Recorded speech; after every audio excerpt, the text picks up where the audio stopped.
Olá, pessoal, sejam muito bem-vindos a este curso de extensão, onde eu estou fazendo uma sequência de vídeos referente ao meu estágio supervisionado do ensino médio, modo extensão.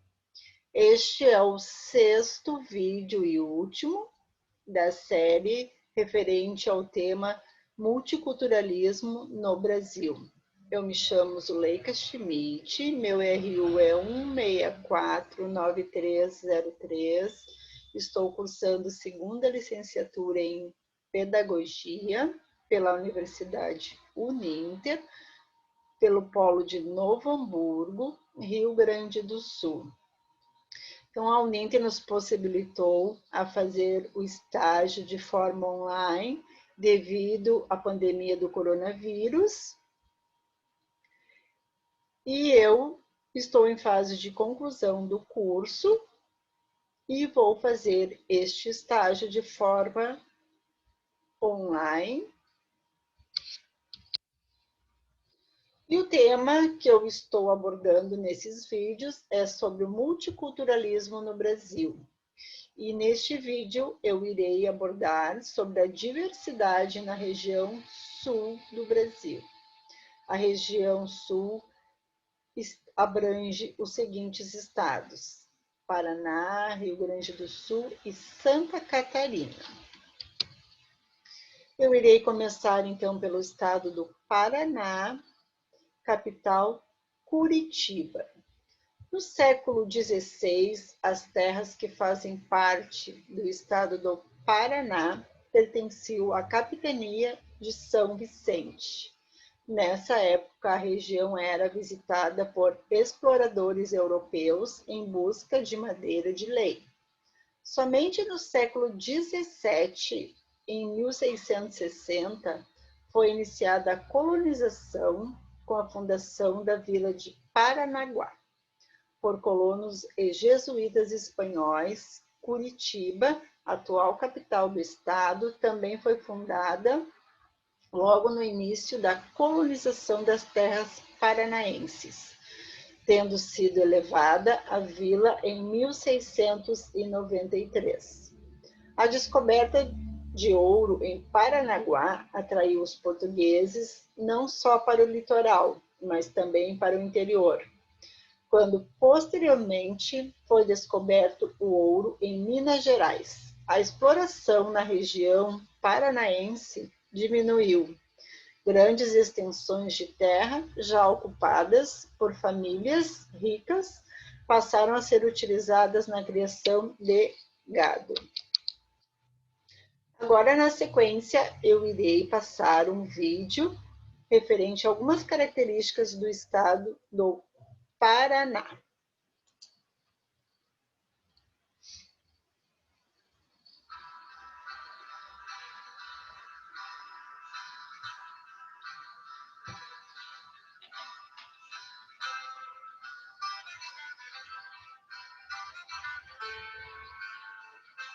Existe um lugar que reúne todas as maravilhas do Brasil, e mais algumas que você não encontra em lugar nenhum do mundo.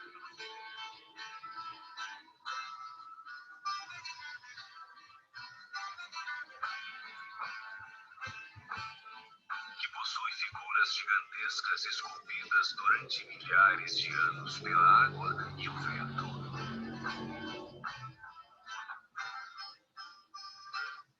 Exibe todo o esplendor de uma das 7 maravilhas da natureza.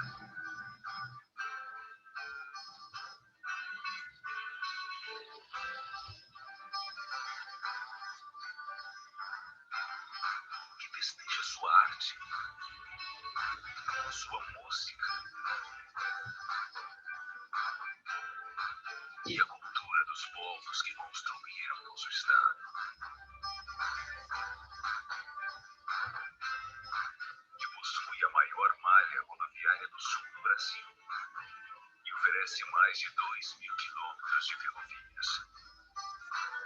E ainda investe em portos, aeroportos, energia e muita segurança.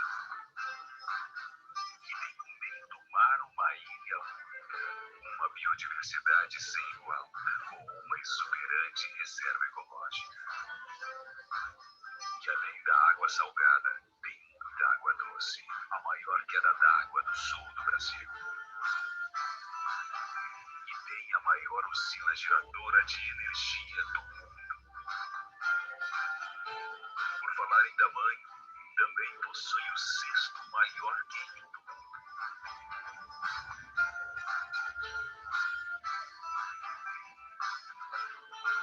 E reúne nas ruas, praças e parques da sua capital a preocupação com o futuro sustentável. E abre espaço para todo tipo de crenças, fé e meditação.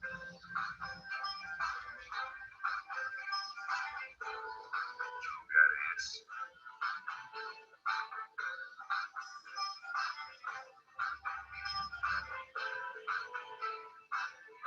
Paraná, prazer em conhecer. Agora, na sequência, eu irei falar sobre a diversidade cultural do estado do Paraná. A cultura do Paraná é muito rica e diversificada, fruto da mistura de vários povos que por aqui se estabeleceram ao longo dos séculos. No início, o estado do Paraná incorporou aos costumes indígenas os primeiros habitantes do estado. As influências europeias, especialmente a dos portugueses e espanhóis, que se enraizaram no estado nos primeiros séculos depois do descobrimento do Brasil. A cultura dos europeus foram modificadas pelos costumes indígenas. Ainda pode sim ser encontradas as tradições em potes de barro, que mistura pinturas com características europeias e indígenas. A cultura portuguesa foi conservada pelos barões da erva mate. Apesar da cultura do mate ser indígena, ela se espalhou através das missões espanholas. Além da cultura do mate, herdamos dos indígenas alguns costumes, como o do consumir ervas, milho, mandioca, mel e tabaco. No decorrer, agora nesse próximo slide, iremos falar sobre o folclore do Paraná.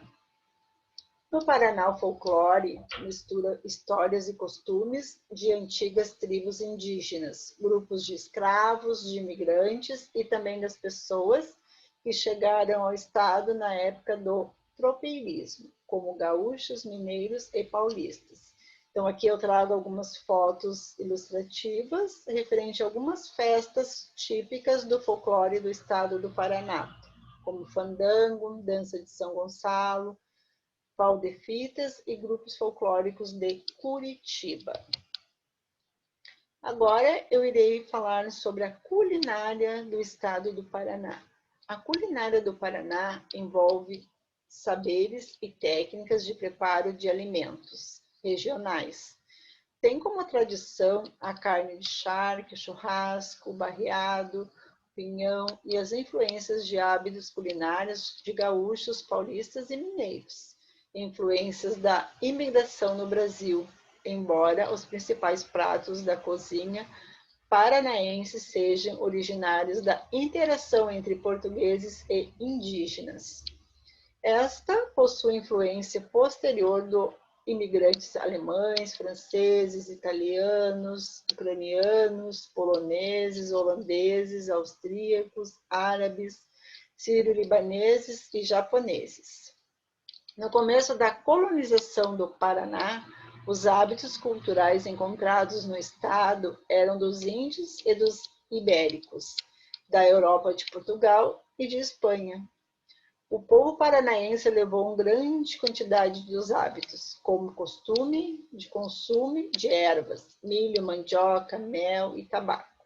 No século XVII, portugueses e paulistas começaram a ocupar a região a partir da descoberta do ouro em Minas.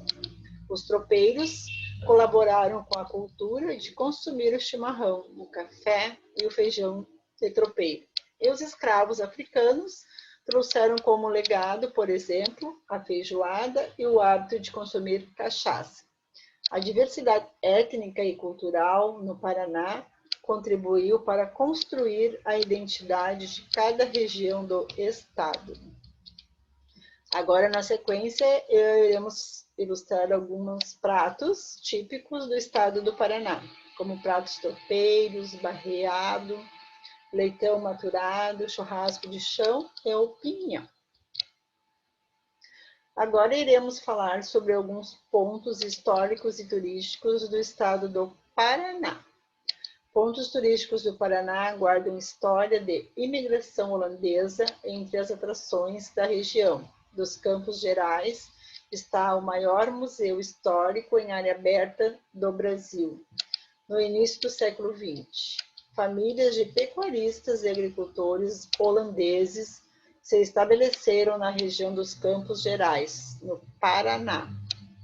Aqui, então, tem algumas fotos ilustrativas desses principais pontos históricos do estado do Paraná, como o Parque Estadual da Vila Velha, Cataratas do Iguaçu e o Jardim Botânico de Curitiba.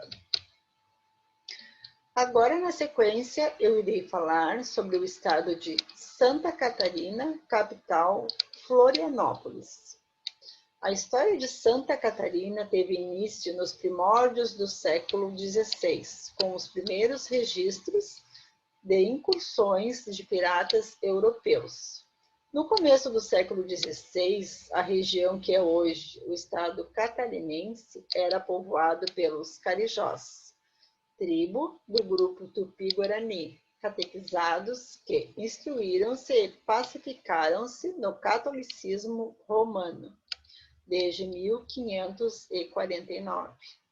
A partir do início da época em que o Brasil foi descoberto, expedições vindas de Portugal e Espanha visitaram a costa catarinense. No ano de 1526, Sebastião Cabot, viajando ao Rio da Prata, tinha passado pela ilha então denominada dos Patos e a chamou de Santa Catarina.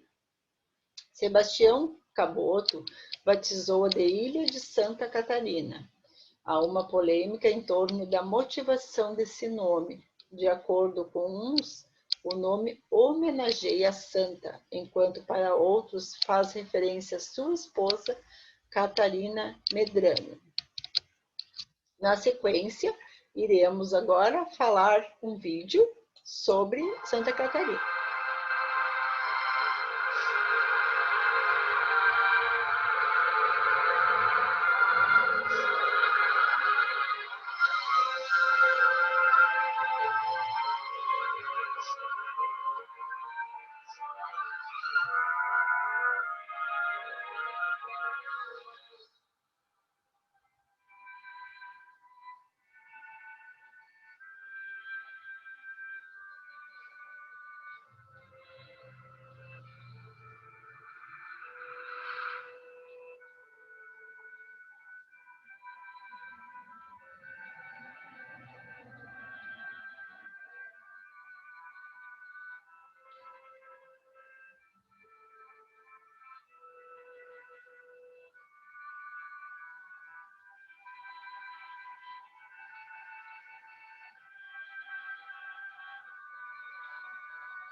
Agora, na sequência, eu irei falar sobre o folclore do estado de Santa Catarina.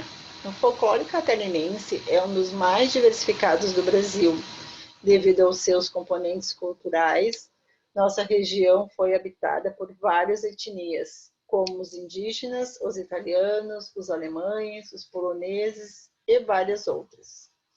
Como os remanescentes desses primeiros povoadores das terras catarinenses, onde se mesclaram, se miscigenaram na nossa formação. A lenda da ilha de Santa Catarina diz que Peri era um índio que se apaixonou perdidamente pela bruxa Conceição.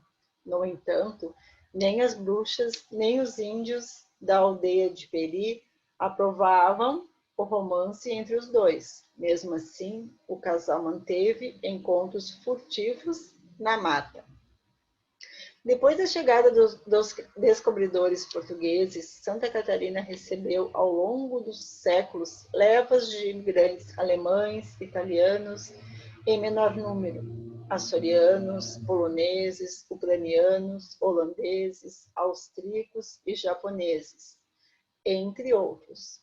A arquitetura típica e os monumentos encontrados em cada município remetem à cultura de seus colonizadores, sendo possível encontrar uma grande variedade de estilos em todo o estado. São ao todo 22 conjuntos arquitetônicos tombados pelo IPAM, Instituto do Patrimônio Histórico e Artístico Nacional, além das edificações tombadas pelo estado e pelos municípios. Museus e memórias preservam importantes acervos históricos de cada região. Agora, na sequência, eu irei falar sobre algumas festas populares de Santa Catarina, como Encanto Trentino, Boi de Mamão, Balainha, Oktoberfest de Blumenau, Festa Nacional do Pinhão e a Fest Itália. Agora, na sequência, irei falar sobre os pratos típicos de Santa Catarina. A cozinha catarinense é bastante variada devido à forte influência europeia. A culinária do litoral é a porta de entrada do estado, herança dos descobridores portugueses e dos colonizadores açorianos. É baseada em frutos do mar, da influência alemã, o pescado, sai de cena e a carne suína protagoniza iguarias com tempero fortes e sabor marcante, regados a cerveja. Maior leva de imigrantes, os italianos, que espalharam por Santa Catarina com suas acolhedoras cantinas típicas, que estão presentes em todas as regiões. Aqui, então, eu trago alguns pratos típicos do estado de Santa Catarina, como joelho de porco, tainha, pirão de farinha de mandioca e polenta no fio. Agora, na sequência, eu trago alguns pontos históricos e turísticos do estado de Santa Catarina. Apesar dos principais segmentos turísticos do estado serem voltados para a natureza, o patrimônio histórico e cultural de Santa Catarina é muito rico. A influência europeia, que sobrevive até hoje, é um dos pontos mais marcantes e é expressa por meio da arquitetura e costumes. Agora, na sequência, eu irei falar do estado do Rio Grande do Sul, capital, Porto Alegre. Em relação a outras 5 regiões que integram o Brasil, o Rio Grande do Sul está entre a região em que os colonizadores portugueses mais demoraram a chegar. Assim, apenas em 1801 que as fronteiras do estado começaram a ser definidas. Isso porque foi assinado Tratado de Badajoz, colocando fim a diversos conflitos que existiam na região. Desta forma, os principais grupos indígenas que viviam na região estavam os índios Jé, Pampeano e os Guarani, na região denominada Cima da Serra, onde viviam os índios Jé, também chamados de Tapuia. Ainda é possível encontrar descendentes desses povos. Atualmente, as cidades de Bom Jesus, Lagoa Vermelha, Passo Fundo e São Francisco de Paula ficam localizadas nessa região. Com a chegada dos europeus e, por consequências, a vinda dos padres jesuítas, os índios Guarani foram os que mais sentiram os abalos da colonização. Desta forma, os padres conseguiram fundar o que chamaram de Missões Guarani. Assim, o território abrangia partes do Paraguai, Brasil, Argentina e Uruguai. Com a assinatura do Tratado de Santo Ildefonso, e a colônia de Sacramento ficou sob posse dos espanhóis. Enquanto isso, Rio Grande seria território dos portugueses. Na sequência, iremos falar sobre a cultura do Rio Grande do Sul. Então, aqui eu tenho algumas imagens referente a alguns pontos históricos do estado do Rio Grande do Sul. Já em relação à cultura, o estado do Rio Grande do Sul é um dos que mais possui diversificações. Além disso, possui linguagem específica, característica dos moradores do Pampa.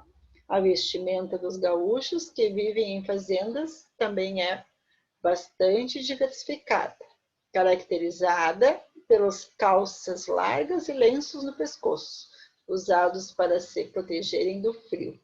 Então, aqui a gente tem algumas gírias do Rio Grande do Sul. Então, que é uma característica da linguagem, né, do Rio Grande do Sul, como ba, que significa interjeição multiuso, tri, bastante, trocinho, que se refere à pessoa, guisado, que é carne moída, um quadro, pessoa engraçada, sinaleira, que é o semáforo, parada de ônibus, ponto de ônibus, massinha, pão doce, cacetinho, que significa pão francês, negrinho, brigadeiro, que é o brigadeiro doce. E assim, né? Outras também tantas formas de se expressar. Agora eu irei compartilhar com vocês um vídeo referente a alguns pontos do estado do Rio Grande do Sul.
Agora, na sequência, nós iremos destacar o folclore do Rio Grande do Sul. E aqui eu trago algumas fotos ilustrativas dessas festas típicas e históricas do Rio Grande do Sul. O folclore do Rio Grande do Sul é cheio de lendas que marcaram a imaginação dos gaúchos. A palavra boitatá vem da língua tupi e significa cobra de fogo. Conta-se entre o gaúcho das estâncias que um fogo em movimento, semelhante à forma de uma cobra, surge na frente do cavaleiro em seus passeios e em viagens noturnas, dificultando sua caminhada. Agora, na sequência, eu irei falar sobre alguns pratos típicos do estado do Rio Grande do Sul. A culinária do Rio Grande do Sul tem como tradição a carne de charque, churrasco e as influências sofridas pela imigração italiana no Brasil e alemã, ocorrida durante o século XIX. Da mistura entre a comida indígena, portuguesa e espanhola e do homem do campo, surge a chamada cozinha da campanha, com características mais urbana, a cozinha da região missioneira. São muito populares pratos como o churrasco, o arroz carreteiro e o galeto ao primo canto, além de receitas mais contemporâneas como o bauru gaúcho. Então aqui eu trago algumas fotos ilustrativas sobre esses pratos típicos do estado do Rio Grande do Sul, como arroz de carreteiro, cuca, churrasco gaúcho e espinhaço da ovelha. Agora, na sequência, eu irei passar alguns pontos históricos do Rio Grande do Sul.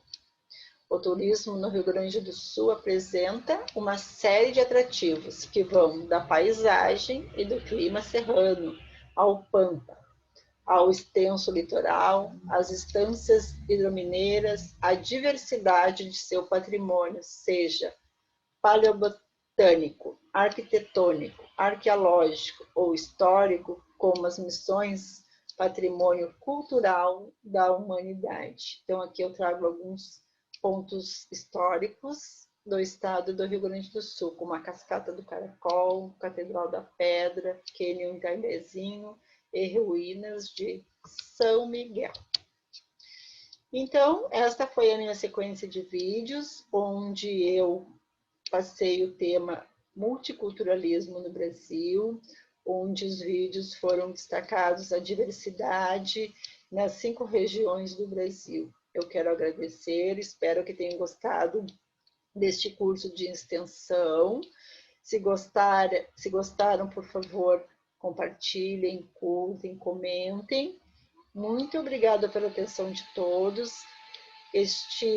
Essa sequência de vídeos mostra a cultura, a diversidade da cultura brasileira, como todos somos iguais na diferença, né? Somos todos iguais na diferença. A importância de respeitarmos as diferenças e a riqueza cultural que o nosso país proporciona.